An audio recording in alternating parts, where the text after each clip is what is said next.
Candy has a couple of questions from our audience members, which you can write in from our website, rainworld.co/podcast. Feel free to send in any questions. They could be personal. They could be generic. It doesn't matter. We'll take any topics. Yeah. Okay. And it doesn't have to be in line with anything that you've heard Laura and I talk about either. It can be completely off base or from a completely different perspective. Those are sometimes the most fun. Okay. We're going to start with this one. I like this one.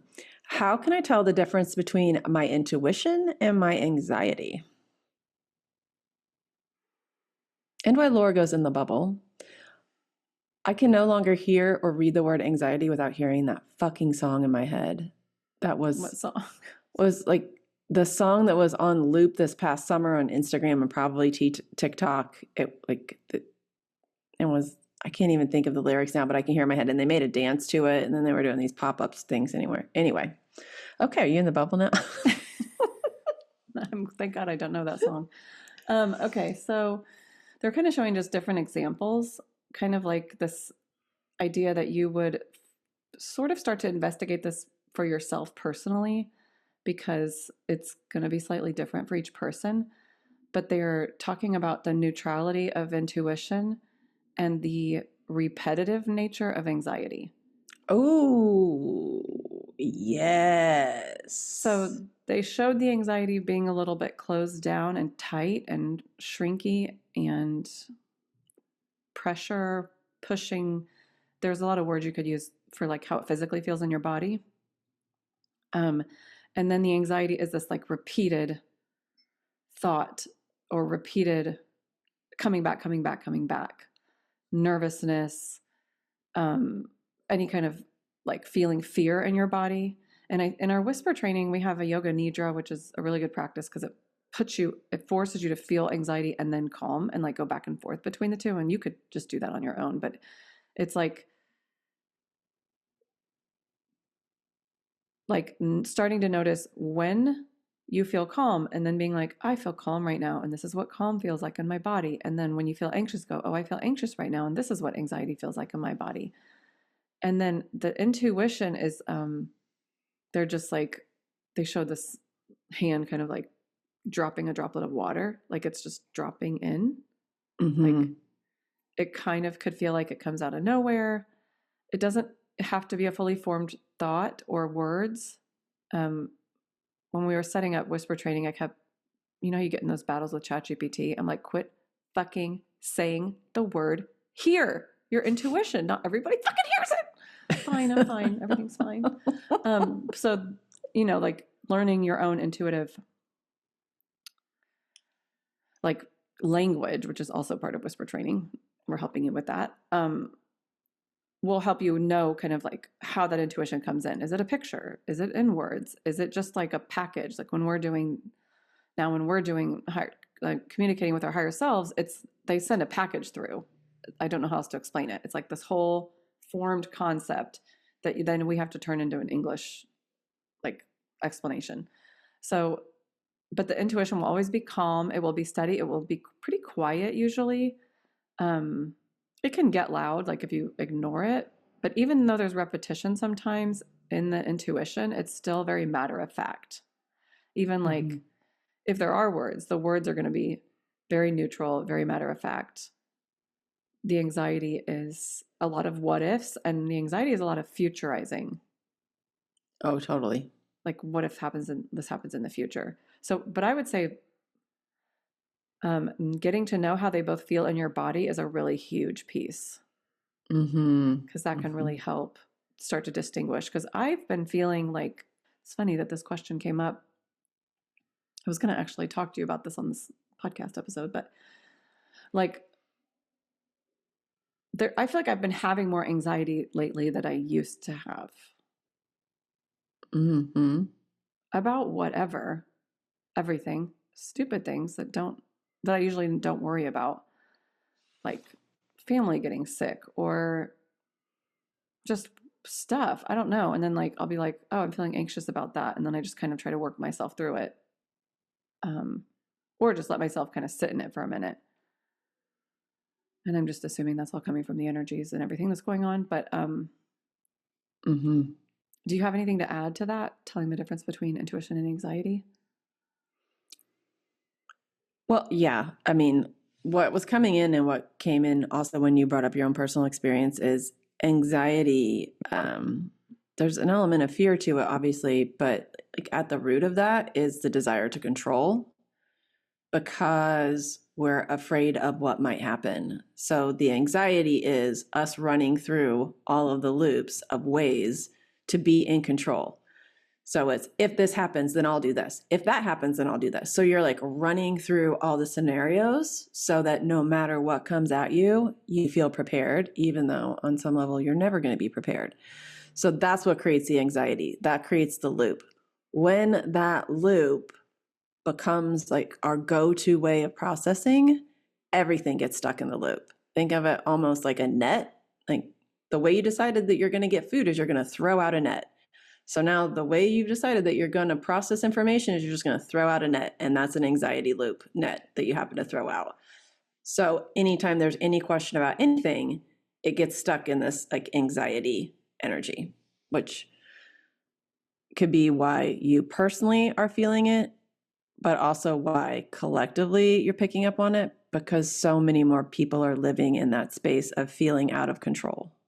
Mm-hmm. They Oh, don't right. know what's happening with their job. They don't know what's happening with food. They don't know what's happening with family. They don't know what's happening in politics. They don't know what happen in their schools. Like there's just questions in every single way that you sort of itemize your life. There are big questions. And depending on what group you're a part of, male, female, non-binary, white, black, brown, like it just starts to create different sets of questions and sometimes more questions. So we're just all sitting in that space, feeling really out of control. It's very uncomfortable. Intuition, on the other hand, feels very grounded. You said, you know, it's like a packet drops in, it's like absorbing an entire movie all at once. It's, and they're pointing out that even if, whether you see it, hear it, feel it, Or it's one word. That's happened to me before. there's Just still one word. a knowing that comes with it because the way those other clairs present themselves, it's so solid that there's no doubt. Yeah, that's it. No doubt. So No it really, doubt. no doubt, it hits at a deep level. It slaps deep. That sounds slutty. I'm trying to speak to a younger audience. You sound like Taylor Swift and eldest daughter. It slaps deep. Oh my God, I embarrassed myself there. Your face is red. I know. I don't know. It was funny. It's funny. It was funny, but when the words came out, I was like, who dat? Bruh, who dat? Who dat? Oh my God. Yeah, so they're like they're agreeing with everything that you just said. They loved exactly how you said it. And so they don't really have anything to add other than just to kind of anchor it into there are just so many questions that we're all just going to have to work a little harder to not get stuck in the anxiety loops, even if you weren't prone to anxiety before. Right. It's annoying, guys. It is annoying. So I'm going to ask this other question because it feels like it kind of goes along with it, but I don't know if maybe we answered it a little bit. The question is, how do I strengthen my intuition and trust it more? Okay.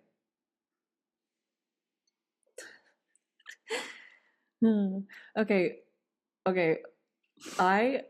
When I was putting the course together and doing the sales page and everything, like I'm sure the word trust is in there somewhere because again, like trying to get the stuff written and then rewriting it with the AI, it's like the trust word just would not go away. But they do not love the word trust. And like just in general. Do tell. The word trust, they're kind of like, they don't know how to describe this, but it's like, it implies that you can do it wrong. Like the opposite of trust is to not trust. If you think about like, let's say a person, it's easier to talk about a person, be like, I don't trust that person. Then you're saying that they can do something bad to you or to manipulate you. And then they're kind of just saying like, That's it's like kind of a surface level way of looking at it. If someone's doing something that you feel is undermining you in some way, that's really on them. Why are you giving someone so much power that they'd be able to do that anyway? Does that make sense? I don't think it makes sense. I don't know. It's an interesting take on the Basically, word they're kind of trust. saying, like, if you are talking about your intuition, if you are saying, like, I don't trust myself or I don't trust my intuition, then they're saying you're feeling like some way it can steer you wrong, and they just would argue that there's no wrong experience. That makes sense. I'm tracking So with that.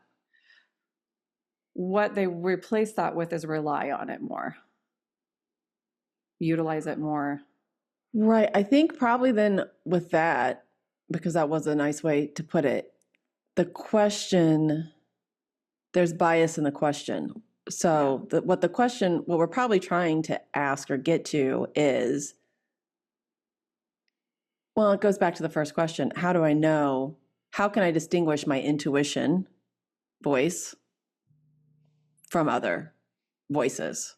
Yeah, or Anxiety, how fear. do I strengthen it? They like, how do I strengthen it? How do I rely on it more? They like that better. So they're not throwing the whole question out. They're just saying, like, we want to forget about trying to trust it, because the implication is that sometimes it's wrong, or sometimes it throws you off. And from Candy, in my experience, you might not like what your intuition says. You might like be annoyed by what it says. You might feel like you kind of got something wrong, but even when we've quote unquote gotten something wrong, but sometimes what they explain to us is like, that hasn't happened yet, or you are reading it in a different like timeline. So Mm-hmm. like